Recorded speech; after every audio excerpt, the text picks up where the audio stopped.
अन्नदाता। पग पग पर है संग तुम्हारे अन्नदाता।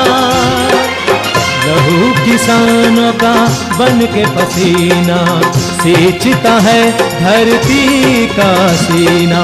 मेहनत का तेरी हक दिलवाने, नई तकनीक नई खोज बताने। पशुधन को गुणवान बनाना, पौध सुरक्षा को सिखलाना, खेती के सब गुर समझाने, भारत का सरताज बनाने। आठों पहर है संग तुम्हारे अन्नदाता अन्नदाता। नमस्कार, आप सभी का स्वागत है अन्नदाता कार्यक्रम में। आपके साथ मैं हूं सोनाली सिंह। हमारे देश के किसान जन का पोषक है, वह श्रम का देवता है, अन्नदाता है। उसमें ही भारत की आत्मा निवास करती है। ऐसे ही किसानों की प्रगति के लिए हम खेती बाड़ी से जुड़ी हुई बहुत सी नई लाभकारी जानकारियां हर रोज सुबह लेकर आते हैं। तो चलिए कार्यक्रम शुरू करने से पहले देखते हैं क्या है आज के अन्नदाता में। अलसी की फसल से अधिक उत्पादन लेने की तकनीक।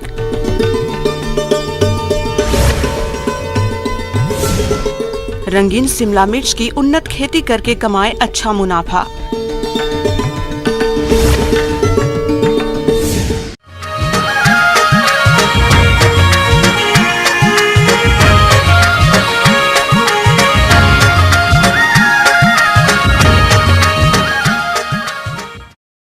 तिलहनी फसल अलसी की बात करें तो यह बुआई समय अनुसार बढ़वार की अलग अलग अवस्थाओं पर है, लेकिन इस समय कई प्रकार से फसल की बढ़वार बाधित होती है।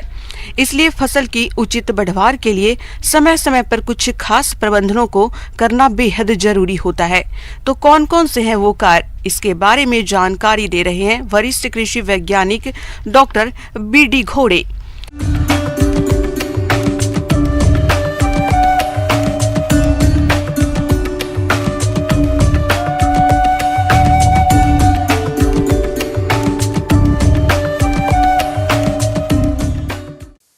हम अभी जो है तिलहनी फसल की बात करेंगे।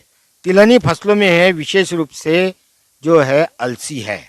अलसी जो है ये वही बोनी करते हमारे किसान भाई जहाँ पे सिंचाई के साधन नहीं है या असिंचित में उपयोग करते हैं, या सिंचाई बड़ी मुश्किल से एक आधी मिल सकती है, ऐसे खेतों में जो है अलसी की बोनी कर सकते हैं। अब इसमें जो है अलसी में खरपतवार भी उगाते हैं, क्योंकि रबी की फसल है। तो रबी की फसल में जो है चौड़ी पत्ती वाले, सकरी पत्ती वाले भी जो है खरपतवार आते हैं। ऐसे स्थिति में भी जो है आप जो है खरपतवार नियंत्रण कर सकते हैं। पत्ती वाले खरपतवार नियंत्रित हो जाएंगे और बहुत अच्छा नियंत्रण मिलेगा। अलसी की फसल से अच्छा उत्पादन प्राप्त करने के लिए क्रांतिक अवस्थाओं पर सिंचाई करना आवश्यक होता है। तो आप कैसे करें सिंचाई प्रबंधन, इसकी जानकारी के लिए मिलते हैं। अब आता है कि अंकुरन के बाद आपको जो है सिंचाई प्रबंधन की व्यवस्था है, तो सिंचाई करिए। तो पहली सिंचाई जो है 35 दिन में आपको अलसी में करना है, और दूसरी सिंचाई जो है 70 दिन में करना है। इसमें भी जो है गहरी सिंचाई करने की आवश्यकता है, हल्की सिंचाई करिए तो ज़्यादा उपयुक्त रहेगा। टॉप ड्रेसिंग में पहली सिंचाई में यूरिया देना है, वो भी 25 किलो प्रति एकड़ के हिसाब से। इस प्रकार से रासायनिक उर्वरक की पर्याप्त मात्रा हो जाती है। किसान भाइयों, सिंचाई प्रबंधन के बाद अब बात आती है कीट और रोग नियंत्रण की। तो आप कैसे करें कीट और रोग की रोकथाम, आइए जानते हैं। अलसी में विशेष रूप से जो है एक तो सूखने की बीमारी आती है। तो विशेष प्रकार से 2 प्रकार की होती है, एक तो बीमारी रहती है और दूसरी जो है सिंचाई की अगर नमी की मात्रा कम हो जाती है तो ऐसे परिस्थिति में जो है अलसी की फसल सूखती है। तो अलसी की फसल अगर सूखने की संभावना है तो ऐसे परिस्थिति में जो है आपको हल्की सिंचाई करना है। और अगर मान लीजिए आपके बीमारी जो है ड्राई रॉट आ जाता है तो ऐसे परिस्थिति में आपको जो है फफूंदनाशक दवा का छिड़काव करना है, वो भी सिस्टेमिक फफूंदनाशक दवा का छिड़काव करना है। इसमें विशेष रूप से टिल्थ नाम की जो दवा आती है उसका उपयोग करिए तो उससे जो है आपका फसल सूखेगी नहीं। यानी 1 लीटर पानी में 1.5 मिलीलीटर दवा टिल्थ का उपयोग करना है। इस प्रकार से जो है आपके जो है सूखने की बीमारी को आपको नष्ट किया जाता है। फिर आती है पत्ती वाली बीमारी। तो पत्ती वाली जो बीमारी आती है, इसके लिए जो है ब्लू कॉपर या कॉपर ऑक्सीक्लोराइड, इसकी मात्रा जो है आपको 2.5 ग्राम दवा 1 लीटर पानी में घोल के आपको जो छिड़काव करना है, जिससे कि धब्बे वाली बीमारियों को नियंत्रित किया जाता है। पाउडरी मिल्यू रोग कवक से होने वाला रोग है। इसके कारण पौधों की शाखाओं की सिरों पर भूरा या सफेद आटे जैसा पाउडर दिखाई देता है। रोगी पौधों की पत्तियां गिरने लगती और दाने सिकुड़ जाते हैं। तो आप कैसे करें इस रोग की रोकथाम, आइए जानते हैं।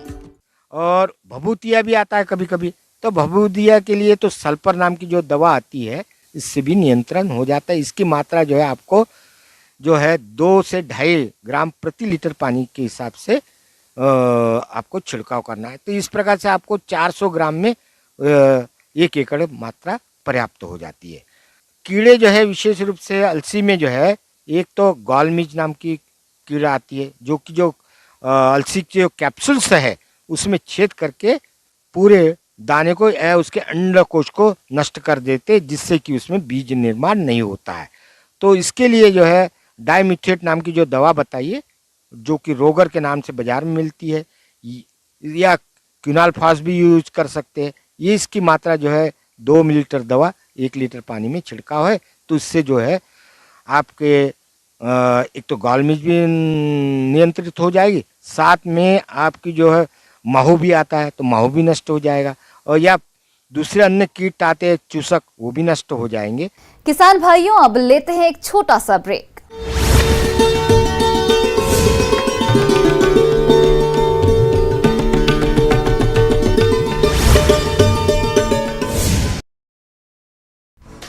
आरक्षण को लेकर मंत्री अमरजीत भगत का बयान, कहा राज्यपाल आदिवासियों के संरक्षक संवैधानिक प्रमुख होने के नाते दिखाना चाहिए बड़ा दिल। कोंडागांव में राज्यपाल के बयान पर बोले मरकाम, बिल पर इंतजार कर रहे हैं और आगे भी करेंगे। राज्यपाल को बिल पर जल्द करना चाहिए हस्ताक्षर। कोंडागांव में कांग्रेस के बूथ प्रभारियों के प्रशिक्षण शिविर का आयोजन, पीसीसी अध्यक्ष मोहन मरकाम समेत आईटी सेल के कई पदाधिकारी हुए शामिल।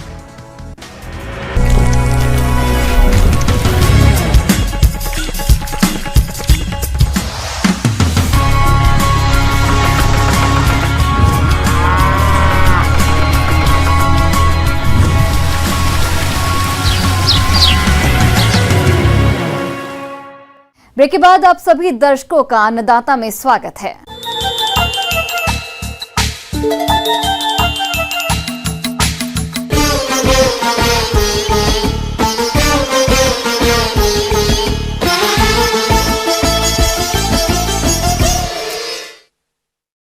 दिन प्रतिदिन देखने में आ रहा है कि संरक्षित वातावरण में खेती की ओर किसानों का रुझान बढ़ता जा रहा है, और बढ़े भी क्यों ना, क्योंकि इसमें किसान बेमौसमी फसलों की खेती करके अच्छी क्वालिटी की अधिक पैदावार लेकर अच्छा मुनाफा कमाते हैं। और इसी के तहत आज हम जानकारी लाए हैं पाली हाउस में रंगीन शिमला मिर्च की उन्नत खेती के बारे में, जिसकी जानकारी दे रहे हैं विषय विशेषज्ञ डॉक्टर लवलेश।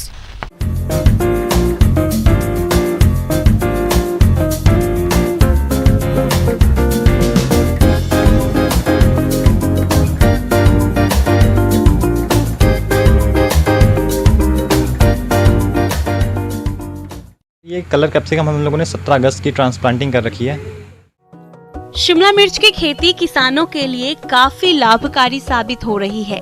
वैसे तो इसकी खेती खुले खेतों में की जा सकती है, लेकिन पॉली हाउस और नेट हाउस में इसकी खेती करने से अच्छी पैदावार मिलती है, जिससे किसान भाई अच्छा मुनाफा कमाते हैं।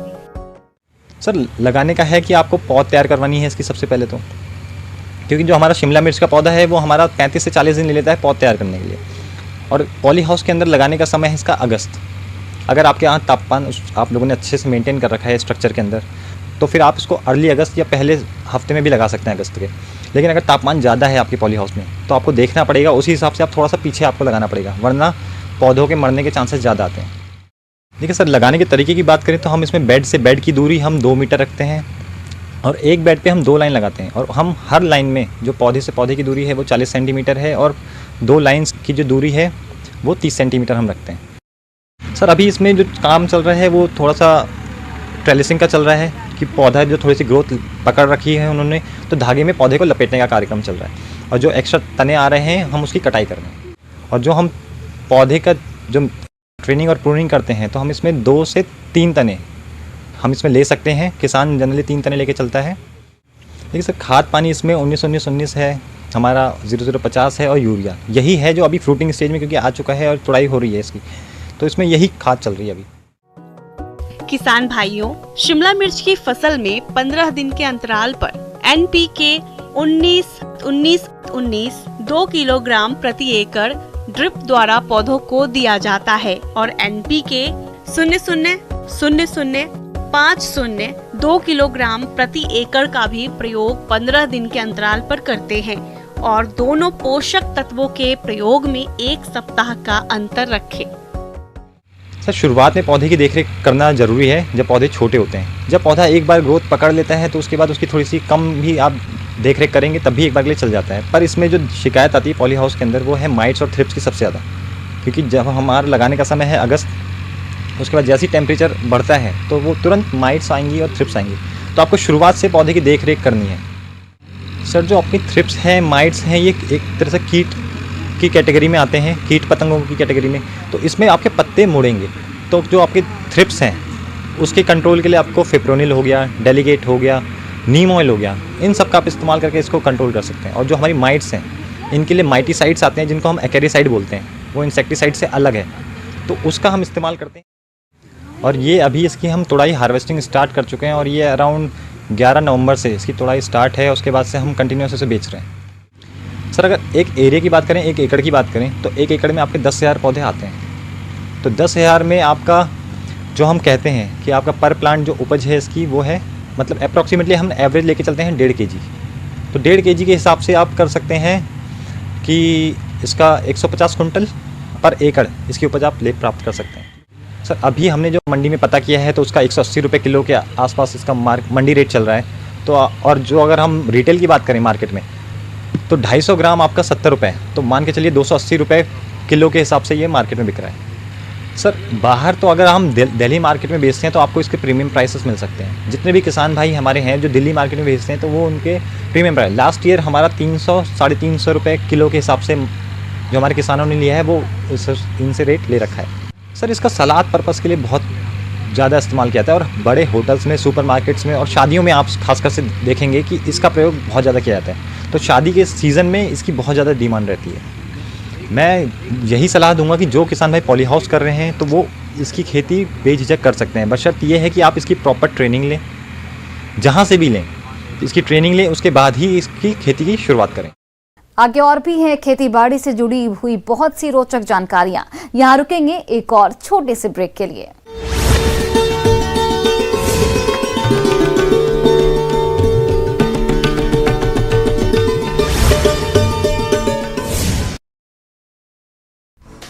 आरक्षण को लेकर मंत्री अमरजीत भगत का बयान, कहा राज्यपाल आदिवासियों के संरक्षक संवैधानिक प्रमुख होने के नाते दिखाना चाहिए बड़ा दिल। कोंडागांव में राज्यपाल के बयान पर बोले मरकाम, बिल पर इंतजार कर रहे हैं और आगे भी करेंगे, राज्यपाल को बिल पर जल्द करना चाहिए हस्ताक्षर। कोंडागांव में कांग्रेस के बूथ प्रभारियों के प्रशिक्षण शिविर का आयोजन, पीसीसी अध्यक्ष मोहन मरकाम समेत आईटी सेल के कई पदाधिकारी हुए शामिल।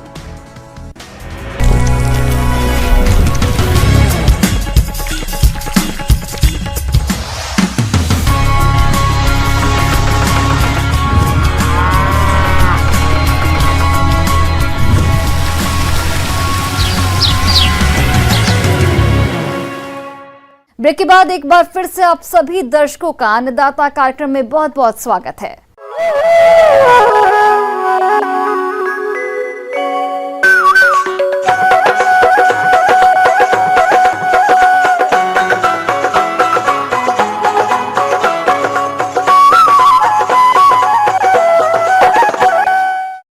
हमारे प्रदेश के जो किसान ब्रॉयलर मुर्गी पालन कर रहे हैं वह उनसे अच्छा लाभ तभी ले सकते हैं जब वह इनके आहार प्रबंधन को मौसम के अनुसार करे।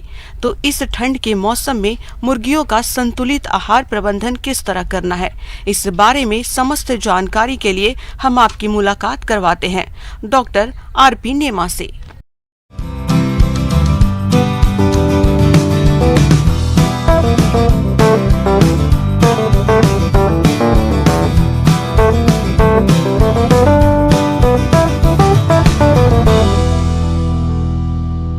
ब्रॉयलर जो है बहुत जल्दी ही ग्रोथ होती है, उसकी वृद्धि बहुत जल्दी होती है। इस कारण उनका जो है पोषण की रिक्वायरमेंट बहुत अधिक है। इनको ब्रॉयलर को 3 फेज में 3 आयु वर्गों में बांटा गया है, जो कि प्री स्टार्टर है, स्टार्टर है और फिनिशर है। ब्रॉयलर दाना का जो आहार हम बनाते हैं, प्री स्टार्टर में पहले सप्ताह में ब्रॉयलर चूज़ों की जो वृद्धि दर है अधिकतम होती है, अतः उनको अधिक प्रोटीन की मात्रा की आवश्यकता होती है। उनको 22% कच्चा प्रोटीन देना चाहिए। इसी तरह जो ऊर्जा की आवश्यकता है प्री स्टार्टर में थोड़ा कम रहता है, वो 3000 के आसपास है। किसान भाइयों, अभी आपने प्री स्टार्टर राशन के बारे में जानकारी हासिल की। अब आइए जानते हैं स्टार्टर दाना बनाने की तकनीक के बारे में। ब्रॉयलर दाना का जो आहार हम बनाते हैं, इसकी अलग अलग विधियां हैं। ब्रॉयलर जो स्टार्टर चूजे हैं, उनमें जो है ऊर्जा पदार्थ के लिए हम मक्का या राइस पॉलिश या ड्राइड राइस पॉलिश लेते हैं। इसके अलावा जो है इसमें मिनरल मिक्सचर्स हैं, तो इसके लिए जो है प्रोटीन की मात्रा 20% तक कर सकते हैं। इसी तरह जो ऊर्जा की आवश्यकता है, स्टार्टर में 3100 किलो कैलोरी ऊर्जा है प्रति किलोग्राम फीड की आवश्यकता से दे सकते। मुर्गी पालक भाइयों, आप अपने स्तर पर मुर्गियों के लिए फिनिशर दाना किस तरह से बनाएं, इसकी समस्त जानकारी कुछ इस प्रकार से है। और जो फिनिशर है दाना का जो आहार हम बनाते हैं, उसमें प्रोटीन की मात्रा 19% तक दे सकते हैं। मक्का की मात्रा अधिकतम 60 से 65% तक रख सकते हैं। सोयाबीन का चूरा या मूंगफली की खली 20% से अधिक नहीं देते। और जो फिनिशर फेज है, उसमें हम 3200-3300 तक किलो कैलोरी ऊर्जा है प्रति किलोग्राम फीड की आवश्यकता से दे सकते हैं। इसके अलावा जो है इसमें मिनरल मिक्सचर्स हैं। मिनरल मिक्सचर्स में आजकल बाज़ार में ब्रॉयलर के लिए बना हुआ मिनरल मिक्सचर्स आता है। उसमें इन पदार्थों के अलावा जो सूक्ष्म माइक्रो ट्रेस मिनरल्स हैं, जैसे कि आयरन है, जिंक्स है, कॉपर है, कोबाल्ट है, आयोडीन है, इनका विशेषकर इन साल्ट का ऑक्साइड्स, सल्फेट्स या कार्बोनेट के लवणस जो है उपयोग में लिए जाते हैं। किसान भाइयों, आप ब्रॉयलर मुर्गियों से अधिक लाभ प्राप्त करने के लिए इनको संतुलित मात्रा में दाना कैसे खिलाएं, इसकी जानकारी कुछ इस तरह से है। दूसरा, इसमें जो भोजन विधि है, इनको इच्छा अनुसार आहार दिया जाता है।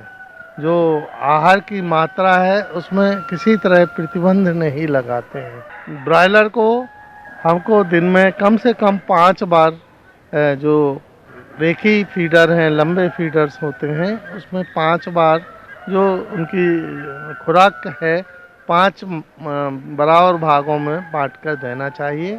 इससे जो है इनका जो दाना का व्यर्थ होना कम हो जाता है। यदि हम एक बार में ही पूरा आहार देते हैं तो तो उसमें 10% तक दाना व्यर्थ होता है। ब्रायलर को जो है प्रथम सप्ताह में करीब 15 ग्राम दाने की आवश्यकता होता है और जैसे जैसे इनकी उम्र बढ़ती है दाने की खुराक बढ़ती जाती है। द्वितीय सप्ताह में करीब 40 ग्राम, तृतीय सप्ताह में 50 से 60 ग्राम, चतुर्थ सप्ताह में 80 से 100 ग्राम की आवश्यकता होती है। चौथे सप्ताह में प्रति चूजा 1 किलो वजन के लिए 1 किलो 600 ग्राम आहार की आवश्यकता होती है और इतना यदि हमारा फीड कन्वर्सन एफिशिएंसी आती है तो तब है। यदि हम आहार का मैनेजमेंट अच्छी तरह से नहीं करेंगे तो जो फीड कन्वर्सन एफिशिएंसी है, आहार की दक्षता है, वो 1 किलो 600 की जगह 1 किलो 700, 2 किलो या 2 किलो 200 ग्राम हो सकती है।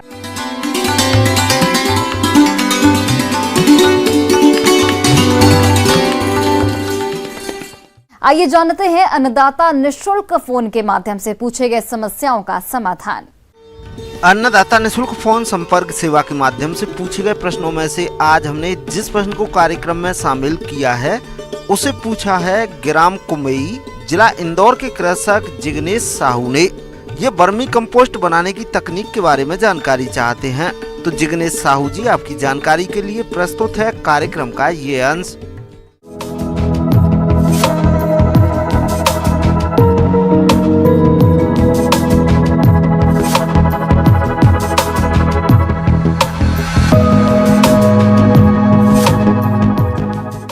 केचुआ खाद हमारे किसान भाइयों के लिए, कृषक परिवारों के लिए बहुत ही अच्छा खाद है और ये समझिए कि ये सस्ता, सुलभ और आसानी से बनाया जाने वाला खाद है और इसको किसान भाई उपयोग करके जैविक उत्पादन ले सकते हैं और अपने उत्पाद का खूब ज़्यादा मुनाफा कमा सकते हैं। तो वर्मी कंपोस्ट बनाने की कई विधियां प्रचलित है, लेकिन पिट विधि सबसे ज्यादा लोकप्रिय और लाभदायक विधि है।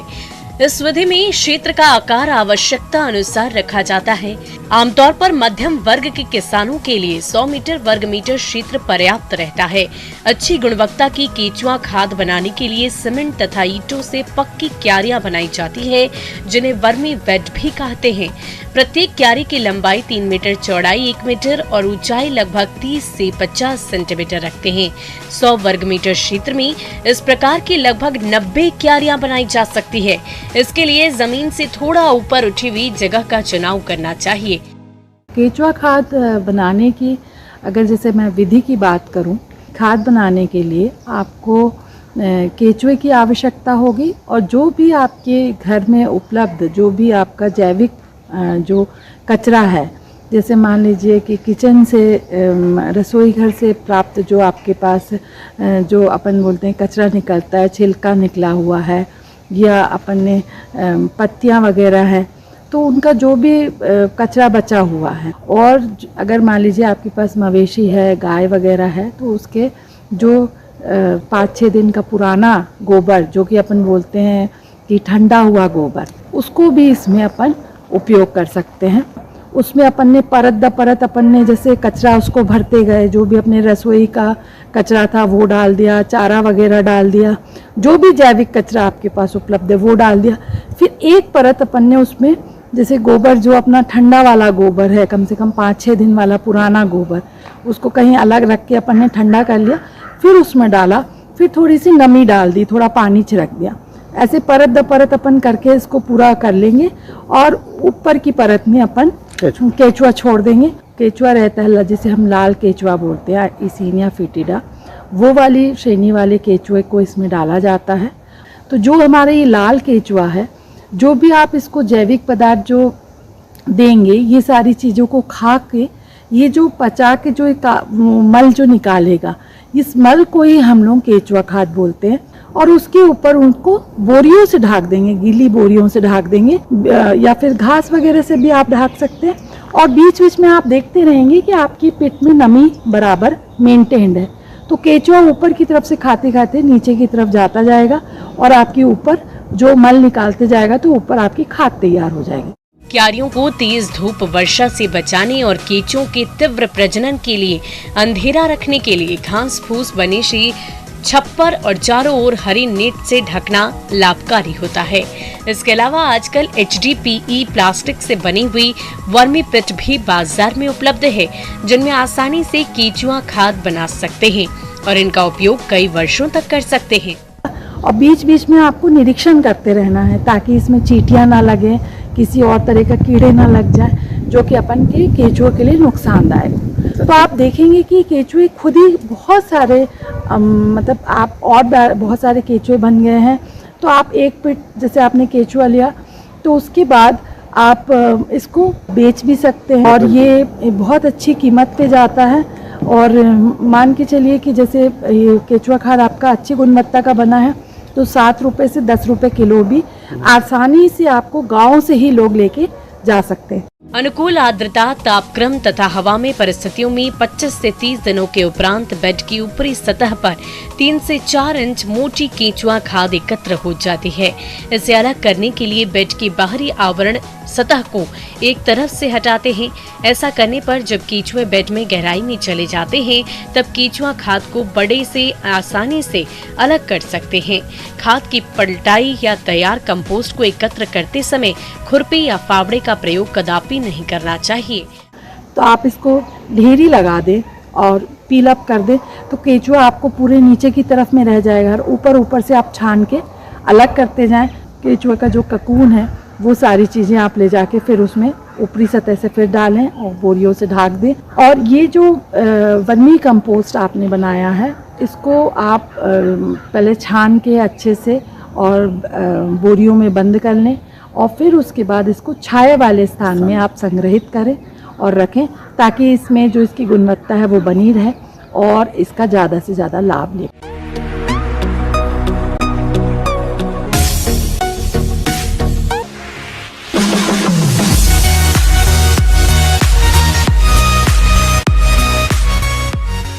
एक नजर डालते हैं राज्य के कुछ मंडियों के प्रमुख फसलों के बाजार भाव पर।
किसान भाइयों, कृषि संबंधित समस्या या सुझावों के लिए आप हमें इस पते पर संपर्क कर सकते हैं।